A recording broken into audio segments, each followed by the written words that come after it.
Kung makikita nyo, hindi na umiikot yan. Okay, Suntree solar panel, ibig sabihin niya may tapos na naman tayong solar setup dito sa San Pedro. Tara, check natin yung load ni client. Gabi na! So, gabi na tayo. So, ito mag-aalas na, no? So, purely, yung lahat ng load ni client, 0.26 kilowatt, all drawn into battery. So, yan. So, merong load si client na 0.3, lahat yan sinusupply ni battery. Mag-aalas na, no? So, medyo ginabi tayo dito sa site. Pagka ganyan, wala ng solar, bukas na yan, wala rin Meralco. So, all the power is supplied by the battery. So, yan. So, check natin siguro sa app kung hanggang ano oras ito malulobat. Check naman natin yung combiner box. So, ito yung pilot light. Pagka wala to, ibig sabihin wala yung grid o wala yung Meralco. So, makikita agad ng ating client. So, ito yung loob ng combiner box.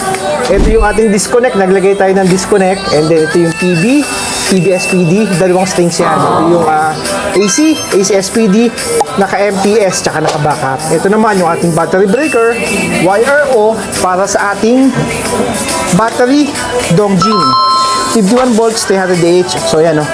Napaka-pogi yung setup natin. So, doon dumaan yung AC, doon naman din dumaan yung PB, doon sa part na yon. So, pakita naman natin sa inyo ngayon yung solar panel natin sa taas, yung grounding, yung metro ni client, pakita rin natin yung daily app. Ito pala yung solar panels natin sa taas, 10 pieces na 620 watts. Nasa taas naman yung ating 3D model. Syempre, bago magsimula, meron tayo lagi niyan. Dito dumaan yung ating FlexCon, pababa doon sa ating setup at sa grounding rod. Itong kliyente pala natin, yung dumating na yung bill nila is around 25 pesos lang, kaya ayun, working yung setup natin.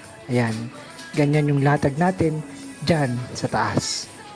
So, ito yung grounding rod ni sir, so ginamit natin. So, all of our systems are all properly grounded. So, yan, no? Yung grounding rod ni sir nandito sa site. So, dyan natin tinap yung solar panels, inverters, tsaka mga safety breakers natin dito. Yan. Grounding rod natin. Okay. So, yan, no? So, makikita nyo, hindi na umiikot yan. So, yung checking natin, so, sa mga manual, makikita mo pag hindi ito umiikot, Ben, wala kang rin nakuha sa Meralco. Makikita mo rin naman yan sa app. Pero ito, yun tayo manual checking. Wow!